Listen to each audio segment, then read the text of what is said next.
He is in his 13th year in the National Football League, but his first with a new team outside of the city of Detroit. He is the Los Angeles Rams quarterback, Matthew Stafford, here on the Rich Eisen Show. How are you, Matthew Stafford? I am doing good, Rich. How are you? I am doing well. So it took me, when I moved to Los Angeles back in 2003, it took me a while to realize that whenever I was working indoors, this was at NFL Network, I was working indoors, and it took me at least 2, 3, 4 weeks to stop lamenting, man, I'm indoors when it's so beautiful outside, because it's usually very beautiful outside. Have you gone through that process so far, Matthew Well, luckily Stafford? for me, my job is outside. That's true. So I get to enjoy it, but I am enjoying it for sure. That's I pinch myself waking up and seeing the sun up every day, and about 70, 75 degrees. It's pretty nice. It sure is. So so far, what have you been doing so far to get yourself acclimated football-wise? Walk me through that process for you, Matthew. Yeah, I think I've just been trying to catch up as much as I can. I'm in a little bit of a unique position in the fact that everybody here has pretty much been running some version of this offense for the last 4 or 5 years. So, they're definitely ahead of the game when it comes to the mental aspect as far as where I'm at. So I'm just trying to catch up, do everything I can there. And then last week we kind of started doing some on-field stuff in a little bit of a limited capacity, but it was good to get out there, meet the guys, and kind of start working with them, throwing with them, and doing all that kind of stuff. So it's picking back up, but it's definitely a process for me and something that is a big challenge on the mental aspect. But I will do my part to make sure I'm ready to go. And what about McVay? He talks very fast, Matthew. He does. He's a smart guy. He's got a lot to say. I know that. I guess you have to pick up his cadence as well, too, I imagine. Yeah, definitely. There's communication. Obviously he's giving me the plays through the headset. We're talking constantly out at practice, and in the meetings and all that kind of stuff. Just trying to get to know each other as best we can, because that's an important relationship for not only the offense but our team. And so, how many plays has he given you? Or is he going to give you multiple ones? Is he going to give you one, and then it's your job at the line to figure out what happens there? I mean, what is the protocol that you're expecting? It's a little bit of everything. Sometimes we got one, we got two, we got open-ended. Just about like everybody else in the NFL. There's a bunch of different options, but it's definitely a complex offense, one that has been executing and been atop the NFL for a long time around here. So just got a lot of work to do to make sure we keep it there and get better. Let's get to the road to Los Angeles, Matthew Stafford. At what point did you decide or figure out, you, your wife, your family, your team, that you were going to make an attempt here to start a new chapter football-wise? Can you walk me through that process, please, Matthew? Yeah, I mean, that was a tough one. It was something that I definitely spent a lot of time talking and thinking about with people I'm close to, mostly just my wife, and a little bit of family. But it was something that kind of came to fruition after the season, and went in and talked to the leadership over there in Detroit, and they were amazing. To me, they were really receptive and understanding at the same time. We wanted to do what was best for both parties, and I feel like we got that done.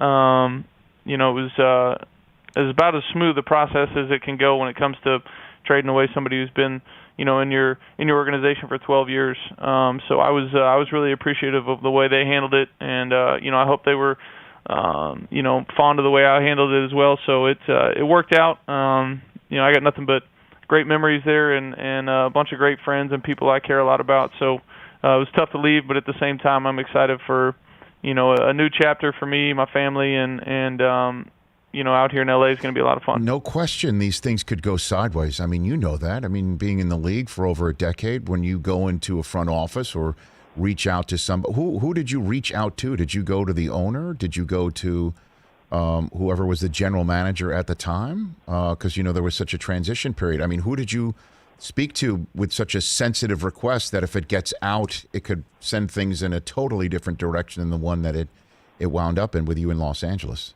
Matthew? Yeah, I mean, it was delicate, no question. So I talked to Rod Wood, who's our team president, and Sheila, Mrs. Ford Hamp. So that was those are the two people that I talked to, and they were obviously, been around me for a while and understand where I was coming from, and I think disappointed, but also understanding and responsive. So that was a good thing, and again, I just can't say enough about the way they handled it, and I hope they feel the same way, with the way I did. But just happy that you're seeing it today. There's all sorts of things going on where basically the player and the team or the franchise aren't seeing eye to eye, and I was just happy that it worked out as smoothly as it did for me. Matthew Stafford here on the Rich Eisen Show. As for the why to go and decide after 12 years, I'm going to take things a little bit in my own hands, even without having a free agency year that's right around the corner, to try and make a change. You spoke to the great Sam Farmer here in Los Angeles for the LA Times. I love that guy. And you spoke with him, and I just want to take an exchange from your Q&A that was printed in the Los Angeles Times last week. He mentioned two quarterbacks, Rich Gannon and Carson Palmer, who were able to redefine themselves in their last stops of their career. He asked you, do you think about that? Your answer was, there's no question, absolutely. Different scenario, but even Tom Brady last year going to a new team and a different coach and a new way of doing things and having success. Did Brady in Tampa make you, in a way, sit down and go, okay, if he can do that after 20 years and after winning all those championships there, maybe I can try it? Was he kind of, in a way, lack of a better phrase, inspiration for you to try it?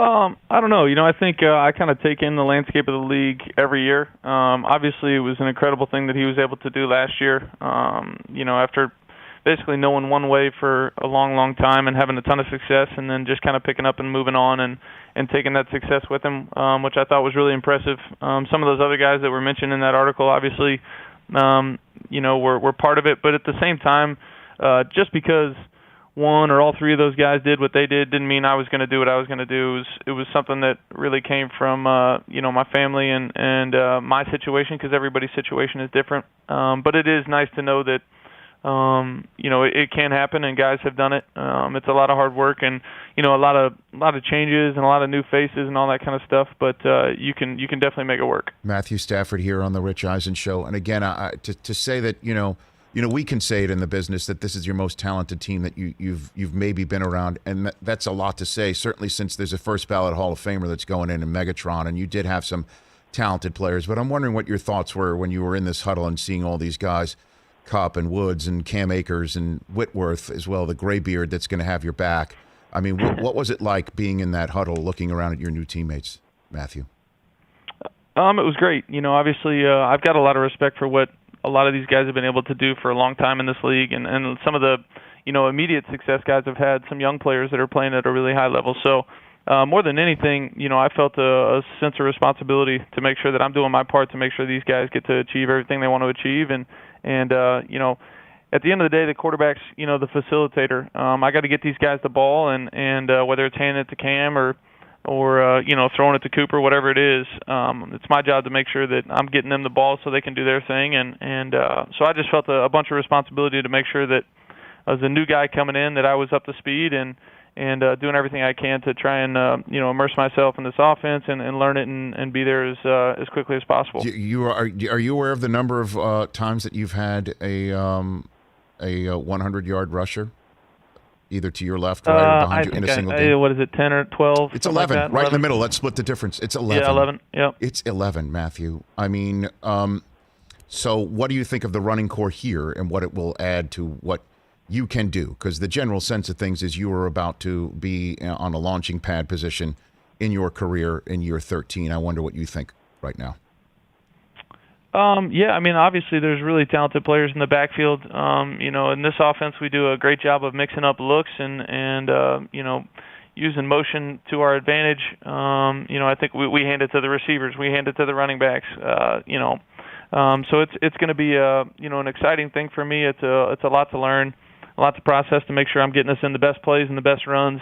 And then it's going to be fun to watch these guys up front do their thing, and the guys carrying the ball, go make guys in the secondary miss and break off big runs. So I'm excited to be a part of it. The whole culture, the whole team, everybody that I've met here has been fantastic. So I'm just, just excited about trying to take advantage of this opportunity. Okay, in the few minutes I have left with you, Matthew Stafford, what is the most Los Angeles thing you've done to date since being a Los Angeles resident? What is literally the one thing I can't believe I'm doing? I have yoga, hot yoga. What do you got? Avocado toast. Question. What do you got? What have you done? I mean, I ate at Nobu and Malibu. I feel like that's a pretty trendy LA well thing done. to That do. deserves a round of applause from the Rich Eisen Show crew. What you actually, one of the first. This is a Los Angeles thing, for some, knock on wood. That running into somebody in Cabo is a very Los Angeles thing, and it looks like that was the first Los Angeles thing you did, right, with Sean McVay? Yeah, we can check that off the list. Yep, I did that. I ran into it was crazy thing. Ran into those guys down there, him and Witt, and there were actually a bunch of other NFL guys down there. But ran into those guys, and that was kind of what jump started, I think, the whole thing. So it was crazy seeing them down there and all that, but just glad that worked out the way it did. So it was totally random that as you were being potentially acquired by the Los Angeles Rams, that there was McVay, there was Whitworth. There was, because again, this is not free agency. It's not like the Clippers running off to Dallas to keep DeAndre Jordan or something like that locked in their house, like from a couple of years ago. But maybe this was Maybe this was planned. I don't know. What do you think? No, it was honestly totally random. Of all the places to stay in Cabo, to be in the same place, I was going down there with just my wife. We didn't really know where we were staying. Got a call on where we were going, and ended up being a very similar or the same place that Witt and Coach were at. So it was kind of a crazy deal, and then it kind of just snowballed from there and happened the way it did. Well, the other Los Angeles thing is to be on television and have another human being offer you something for your parking spot. That's another Los Angeles thing that happened on NFL Network just a couple weeks ago. It did. Some lunatic, some crazy guy was asking me for it, but no, we can work something out. Because figure it out. Again, I already went to Brandon Staley of the Chargers and asked him for his spot on Rams home days. So if I get the Chargers coach and the Rams quarterback, I think I'm walking like 2 feet to work, basically.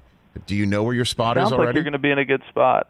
Do you know where your spot is already at SoFi Stadium, Matthew? Or no, you don't know? I don't. I have no idea. I'm just trying to figure out my day-to-day at the moment, Rich. Matthew. But whenever I figure out where I'm parking, I will make sure I give you a buzz. Look, I know you're tight with Clayton Kershaw, but let me help you about Los Angeles life as well. There's nothing more important than parking. There really isn't. Honestly, that's all we talk about is whose spot is where and valet parking and where you park. Did you really walk? Like walking someplace? Nobody does that here, ever. So I'm just trying to help you with this. I'm serious. I'm trying to help you with this.